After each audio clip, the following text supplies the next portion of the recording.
اعوذ باللہ من الشیطان الرجیم بسم اللہ الرحمن الرحیم۔ اسلام ہی سب سے اچھا دین ہے، یہ فیصلہ کس نے کیا؟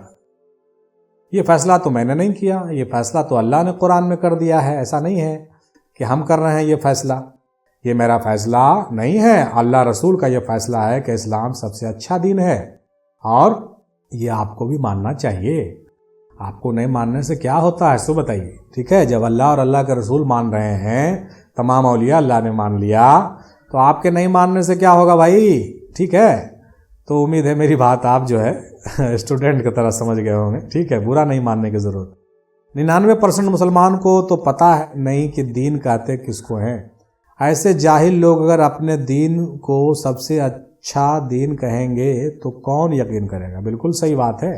یہ تو بھائی آپ کا اس لاجک میں ہم آپ کے فیور کرتے ہیں کہ بھائی جب آپ مسلمان ہیں اور آپ کو خود ہی پتہ نہیں کہ اسلام کیا ہے تو آپ دوسروں کو کیسے یہ بات پروف کریں گے؟ بالکل یہی بات تو ہم کہہ رہے ہیں نا کہ آپ کو اور ہم کو اس کی سخت ضرورت ہے کہ ہم اسلام کو بڑھیا سے آئیڈینٹیفائی کریں، اسلام کو ڈیفائن کریں، اسلام کی اسٹڈی کریں۔ بھائی اسلامک اسٹڈی پڑھیں، یونیورسٹیوں میں اسلامک اسٹڈیز کے کورسز شروع ہو گئے ہیں، اسلامک اسٹڈیز پڑھیں، سیکھیں، سمجھیں۔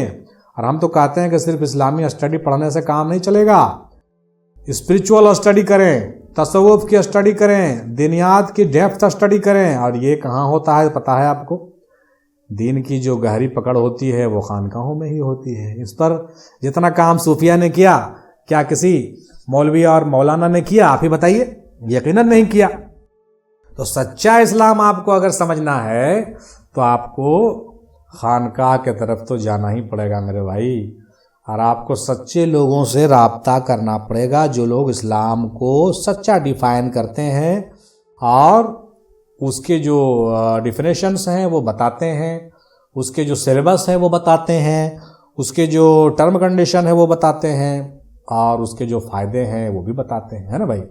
تو بالکل آپ بالکل صحیح کہہ رہے ہیں میرے بھائی، آپ کا بات ہم یقین کرتے ہیں اور اس کا ہم فیور کرتے ہیں کہ خود ہی آپ کو پتہ نہیں ہے کہ اسلام کیا ہے تو دوسرے لوگ کیسے مانیں گے؟ بالکل بالکل بالکل آپ کو جاننا ہوگا، آپ پہلے جانیں، اور آپ جب جانیں گے نا تو آپ جدھر جائیں گے آپ کے ذریعے سے لوگ جان جائیں گے۔ آپ کو بتانا نہیں پڑے گا کہ آپ مسلمان ہیں، آپ کے کردار، آپ کے سیرت، آپ کے اخلاق ایسے ہوں گے، لوگ کہیں گے یار یہ ہے کون؟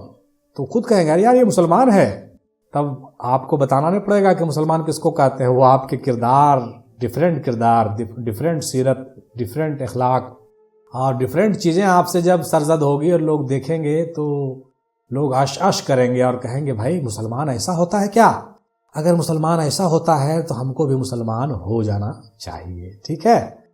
تو بھائی یہ میری تجویز کیسی لگی آپ کو ضرور کمنٹ کیجیے گا، اور میرا تو یہی سوچ ہے، اور صرف میرا نہیں بلکہ بزرگوں نے بھی یہی بات کہی ہے کہ اس طریقے سے مسلمان کو چاہیے کہ اسلام کی تبلیغ کریں اور اسلام کو خود پہلے اپنائیں اچھے سے، ٹھیک ہے نا؟ کیا دوسرے مذاہب میں بھی صوفی ہوئے ہیں؟ یقیناً ہوئے ہیں بھائی، کیوں نہیں ہوئے ہیں؟ تمام مذاہب میں صوفی ہوئے ہیں، گرو نانک، کبیر صاحب وغیرہ بالکل ہوئے ہیں، ہم اس کی تصدیق کرتے ہیں، اور ہم نے اس موضوع پر پہلے بھی کئی ویڈیو بنایا ہے، صوفیاء اکرام، اولیاء اکرام اور غیر مسلم کے عنوان سے، یا پھر ہندو دھرم اور صوفیاء اکرام کے نام سے بھی میں نے کافی کچھ پہلے بھی کام کیا ہے۔ بالکل یقیناً صوفیاء جو ہے تمام مذہبوں میں صوفیاء ہوئے ہیں، اور ہمارے اسلام میں بھی بہت سے صوفیاء ہوئے ہیں۔ تو ان صوفیاء میں اور اسلام کے صوفیاء میں کچھ باریکیاں ہیں، کچھ فرق ہیں، کبھی انشاءاللہ ڈسکس کریں گے ہم لوگ، لیکن ہوئے تو ہیں۔ اولیاء دوسرے مذاہب میں بھی ہوئے ہیں، ہمارے مذہب میں بھی ہیں، لیکن اسلام کے جو صوفیاء ہیں ان کے معاملات اور دیگر صوفیاء کے معاملات میں کچھ فرق، ٹیکنیکل فرق ہوتے ہیں۔ یہاں پر تو زیادہ نہیں، لیکن ہم تھوڑا سا یہ بتا دیں کہ کچھ معاملات جو ہوتے ہیں لطائف وغیرہ کے ٹیکنیکلی، یا پھر سلوک کے مدارج، جو ٹیکنیکلز جو ڈیولپمنٹ ہوتی ہے انر گروتھ میں، مطلب روحانیت میں جو معاملات ہیں وہ کہیں پر جا کر کے مطلب ایسے ہوتے ہیں کہ جو اسلام کے جو صوفیاء ہیں ان کی پہنچ کہیں دور تک ہوتی ہے، لیکن دیگر مذاہب کے جو صوفیاء ہیں ان کی پہنچ ظاہر سی بات ہے کہ ان کے جو پیغمبر ہیں ان کے قدموں کے تلے ہے نا بھائی۔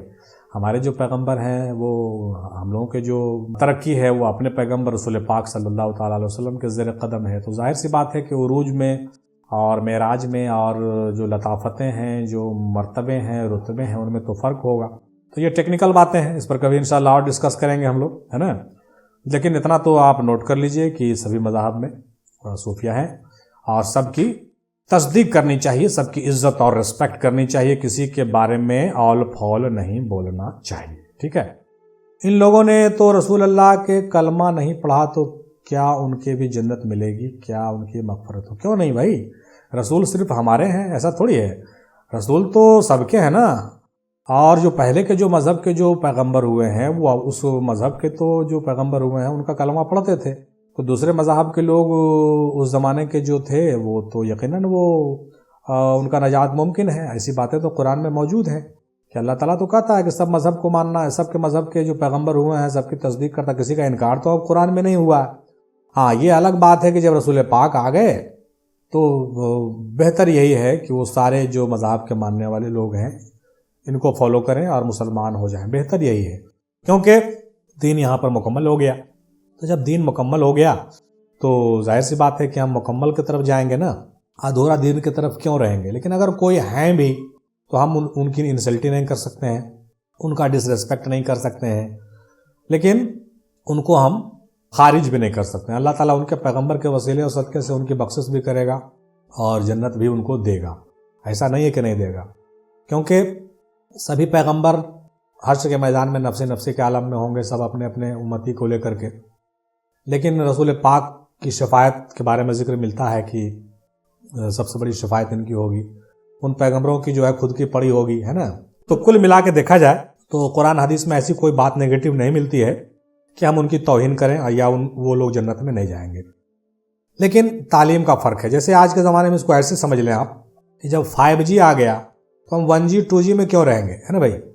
اسی طریقے سے ان لوگوں کو بھی چاہیے کہ جب رسول پاک جلوہ فرما ہو گئے تو آپ جو ہے اس دین میں آ جائیں، اس دین کو اپنا لیں تو آپ پائے تکمیل کو پہنچیں گے اور آپ کی فلاح و بہبود جلدی ہوگی اور عروج تک ہوگی. ورنہ آپ کی فلاح و بہبود لمیٹڈ ہی رہ جائے گی. بس فی الحال تو اتنا ہی کہہ سکیں گے آج، انشاءاللہ پھر کبھی، ہے نا.